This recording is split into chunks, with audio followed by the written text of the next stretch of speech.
Alors, dans la vidéo, on va voir comment on peut utiliser une expression rationnelle ou une expression régulière là, pour mettre une validation d'un format spécifique dans un champ de formulaire. Donc, première des choses, par exemple, on veut formater le numéro de téléphone. Le numéro de téléphone, il peut être fourni de plein de façons différentes. Donc, on aurait avec des parenthèses, avec un espace, avec un tiret, ou pas de parenthèse, mais avec un espace, un tiret, ou avec un tiret ici, ou tout d'un bloc, tous les morceaux. Donc, ce qu'on voudrait faire, c'est, par exemple, si je commence juste avec le dernier, je pourrais dire, OK, j'aimerais vérifier /t, un nombre qui apparaît 7 fois, ou dans le cas là, 10 fois, pour avoir ça. Mais là, ce que ça fait, ça sélectionne juste un. Donc là, moi, ce que j'aimerais, c'est découper ça en plus petits morceaux. Donc, je pourrais dire, OK, trouve-moi ici un premier groupe qui aurait 3 numéros, un autre groupe qui aurait aussi 3 numéros, puis un autre groupe de chiffres qui apparaîtrait 4 fois de fil. Donc là, tout d'un coup, ça me permet d'avoir celui-là pareil de la même manière.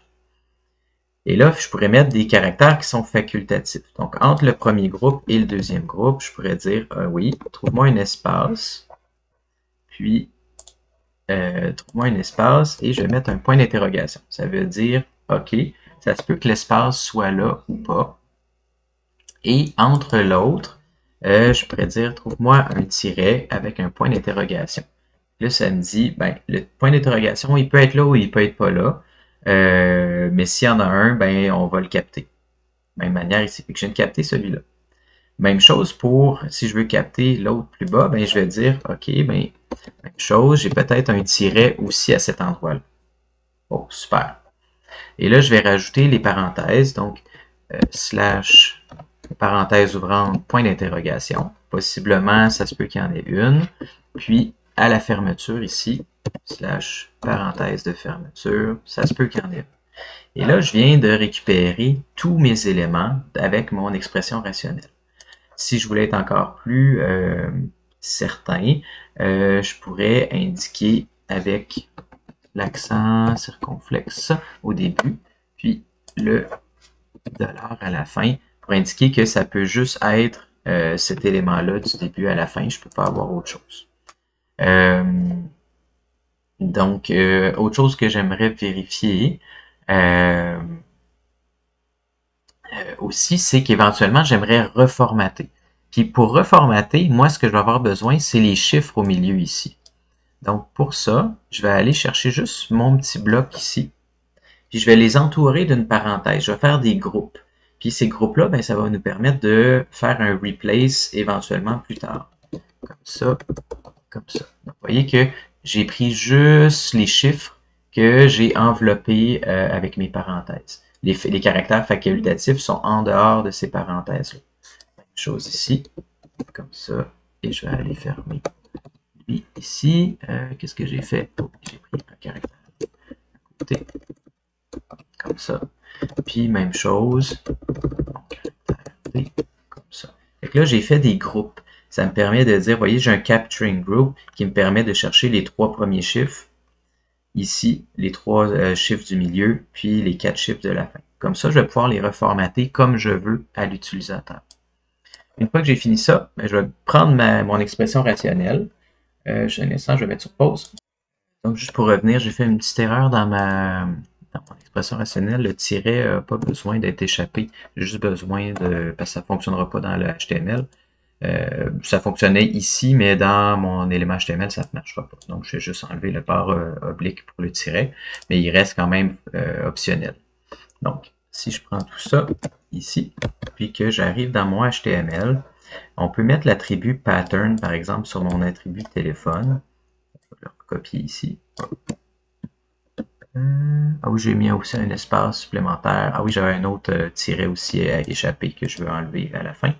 Donc, ce que ça permet de faire maintenant, c'est de valider tous les numéros de téléphone possibles au Canada.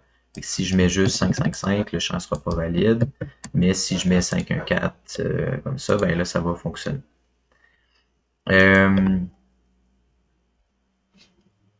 Dernier, fait que vous pourriez utiliser ça, par exemple, pour des codes postaux. Vous pourriez utiliser ça des formats qui sont spécifiques. Moi, ce que j'aimerais vous montrer, c'est maintenant que j'ai ça, si c'est valide, mais qui n'est pas exactement dans le même format, ben, comment on peut reformater pour l'utilisateur avec JavaScript. Donc, ici, dans mon changement de champ, si mon champ, oh, un petit peu paresseux, pas besoin de faire ça. Pas besoin de faire ça. Puis j'ai pas besoin de ça. Si mon champ c'est téléphone, comme ça. Ouais, c'est bien téléphone que j'ai mis. On peut utiliser replace aussi avec une expression rationnelle pour reformater le champ correctement. Et par exemple, je pourrais dire champ HTML.value.replace. Et là, je pourrais mettre la ma même expression rationnelle ici. Voilà. Puis, ici, dans ce cas-ci, je vais mettre 2 barres obliques. Dans le cas du HTML, on n'a pas besoin de mettre les barres obliques à droite dans le pattern. Ça ne fonctionnera pas sinon. Là, je vais vérifier ça. Puis on se souvient que j'avais mis des groupes avec mes parenthèses. C'est là que ça va devenir utile, c'est que je pourrais lui dire, OK, mon premier groupe, je veux absolument lui mettre des parenthèses. Donc, les groupes, on va mettre un $ avec le numéro du groupe. Donc ça serait mon premier groupe. Ça serait mon deuxième groupe. Puis ça serait mon troisième groupe. Espace, $2 $3. Fait que ça permet automatiquement de reformater si ça fonctionne dans ce format-là de cette manière-là. Sinon, ça ne va pas le modifier. Par exemple, si je mettais 555-555-555, ben, puis là, ça ne l'a pas fait. Fait que, donnez-moi 30 secondes. En fait, encore une fois, c'est une petite erreur d'inattention. Replace, ça ne remplace pas réellement, je dois réécraser la valeur dans lui-même. Donc, je reprends ça, ça crée une nouvelle chaîne, mais je vais quand même la remettre dans la chaîne à côté pour que le replace fonctionne. Qu'est-ce que ça va faire maintenant? C'est que si je récupère les 3 premiers chiffres, les 3 chiffres du milieu, puis les 4 derniers chiffres, ben, je pourrais le formater avec un espace, un tiret, etc. Donc, si je remarque ici, si je viens mettre 555, 5555, que je quitte mon champ. 555, 555, 555.